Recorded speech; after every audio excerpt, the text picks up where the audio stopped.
What's up guys, it's me by Jahid and welcome back to another vlog video. I hope সকলে ভালো আছেন আর আজকের ভিডিওটা আপনাদের জন্য অনেকটা ইন্টারেস্টিং হতে চলেছে। সো রাতের বেলা আমি আর আমার দুলাভাই দুইজন মিলে আজকে চলে আসছি আমরা জামালপুর ওভারপাসের উপরে রাতের বেলার ভিউটা আপনাদের দেখানোর জন্য। তো ভাই আপনার কেমন লাগছে এখানে এসে? হ্যাঁ, এখানে এসে আমার অনেক ভালো লাগছে। আজকে দেখতেছি তেমন গাড়ি খুব একটা বেশি নাই। কারেন্ট চলে গেছিলো, আমরা হয়তো ভাবছিলাম যে কারেন্টের জন্য আমাদের ওয়েট করতে হবে না, তো আমরা যখন ওভারপাসের ঠিক নিচে এসে দাঁড়িয়েছি এক্স্যাক্টলি কারেন্ট চলে আসছে। তো ভাবলাম যে এখন আমরা ভিডিওটা মেক করতে পারি। সো এখন আমরা আপনার রাতের ভিউটা দেখাবো। এই যে দেখেন পুরো মনে হচ্ছে যে একটা আমরা ঢাকাতে অবস্থান করছি। পুরো ভিউটা দেখেন, এটা হচ্ছে গেটপাড় এলাকা, এটা হচ্ছে জামালপুরের গেটপাড় এলাকা। সো আসলে রাতের বেলা ঘুরতে অনেকটাই ভালো লাগে আর অনেকেই কিন্তু রাতের বেলা এই জায়গায় আড্ডা দিতে আসে, অনেকেই টিকটক করে এসে অনেকেই ব্লগ ভিডিও বানায়। সো আমি যেহেতু একজন ব্লগার, নিজে ব্লগিং করি, ভাবলাম যে এটা হচ্ছে দিনের বেলা অনেক ভিডিও আমি এখানে মেক করছি, এখানে দুইটা ভিডিও এক্স্যাক্টলি এখানে মেক করা হয়েছে।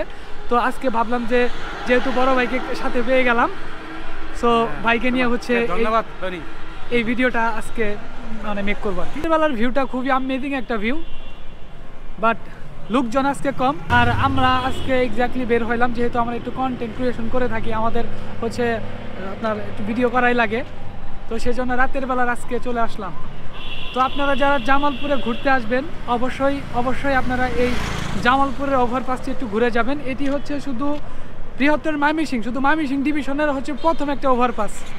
এটা জামালপুরের উন্নয়ন লক্ষ্য করা যাচ্ছে, দেখতে পাচ্ছেন জামালপুরের উন্নয়নটা লক্ষ্য করা যাচ্ছে। সত্যিকার অর্থে যে জামালপুরে কী পরিমাণ একটা উন্নয়ন হয়েছে এই ওভারপাসটি দেখলে অবশ্যই এক্স্যাক্টলি বোঝা যায়, ঠিক না?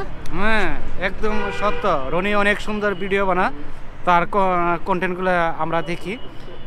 তাকে অনেক ধন্যবাদ তথ্য দেওয়ার জন্য। ঠিক আছে, শাহজাহান ভাইয়ের এটা অ্যাটলিস্ট প্রথম একটা ব্লগ। তো অনেক সময় মেলে না, টাইমিং মেলে না। আজকে আমি এক জায়গায় গিয়েছিলাম একটা ভিডিও বানাইতে, ব্লগ করতে। তো আসার সময় মার্কেটে ভাইয়ের সাথে দেখা হয়ে গেল, তো ভাবলাম যে না, দুই ভাই মিলে আজকে একটা ব্লগ আপনাদের জন্য বানিয়ে ফেলি। এই যে এই জায়গাটি দেখাই, এখন আমরা আছি বাগানবাড়ি এলাকায়। এই যেটা বাগানবাড়ি, এই যে নিচে ফুটপাতের দোকানগুলো দেখতে পাচ্ছেন, এই যে লোকজন এখানে চলাফেরা করতেছে। আসলে এখানে এসে মনে হচ্ছে যে আমরা ঢাকা কোনো ওভারপাসে আছি, মনে হচ্ছে যে মহাখালীতে আছি, ঠিক না? হ্যাঁ, একদম ঠিক। আমরা মনে হইতেছে এত আনন্দ যে ঢাকা যেভাবে আমরা এনজয় করি, ঠিক সেই এনজয়টি আমি এখানে একটু ফিল করতে পারতেছি। এখন আমরা ঠিক এই ওভারপাসটির মিডিল বরাবর অবস্থান করছি। এই যে এইটা স্টেশনের যাওয়ার রাস্তাটা, গাড়ি চলছে, এখানে গাড়ি চলছে। আর ওই যে ভ্রমণ পিয়াসী, তারা খুবই ভ্রমণ করতে ভালোবাসে। এক্স্যাক্টলি অনেকে কন্টেন্ট ক্রিয়েশন করছে এখানে, অনেকে রাত্রেবেলা টিকটক করে। বাট এই রাতের ভিউটা খুবই আমেজিং একটা ভিউ। আর আপনারা যারা জামালপুরের কাছে কুলে থাকেন তারা অবশ্যই কিন্তু আপনারা এই জায়গাটিতে এসে ঘুরে যেতে পারেন। লোকজন দেখতে পাচ্ছি, মেয়েরাও আসে ঘুরতে।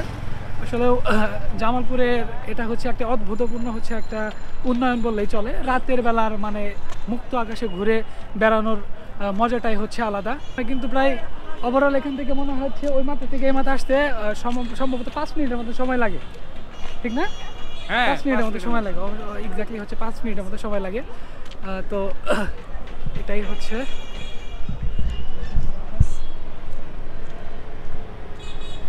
ভাই আপনার ঘুরতে এসে লাগছে কেমন বলেন তো? এই পর্যন্ত আমি এই ব্রিজে আসি নাই, আজকেই প্রথম আসলাম। তো আইসে দেখতেছি গাড়ি ঘোড়ার একটু কম, তা ভালোই লাগছে আমার কাছে। কারণ এখানে কোনো ভয়ের কোনো কারণ নাই, তেমন যানজট নাই।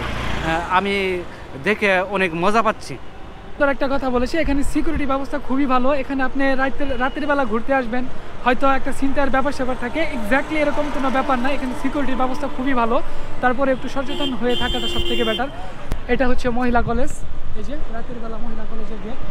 সো লাইটগুলা খুবই ভালো। আর এখানে কারেন্ট চলে গেলে আপনি বুঝতে পারবেন না। আসলে আমরা যখন ওই জায়গায় ছিলাম এক্স্যাক্টলি তখন কিন্তু কারেন্টটা চলে গেছিলো, আর এখন কিন্তু কারেন্ট চলে আসছে। আর কারেন্টের সময় কিন্তু কারেন্ট আসলে কিন্তু আপনি বুঝতে পারবেন না, পয়েন্ট অফ ভিউটা বুঝতে পারবেন না। এই যে মহিলা কলেজ, এটা নতুন ভবন নির্মাণ হচ্ছে মহিলা কলেজ।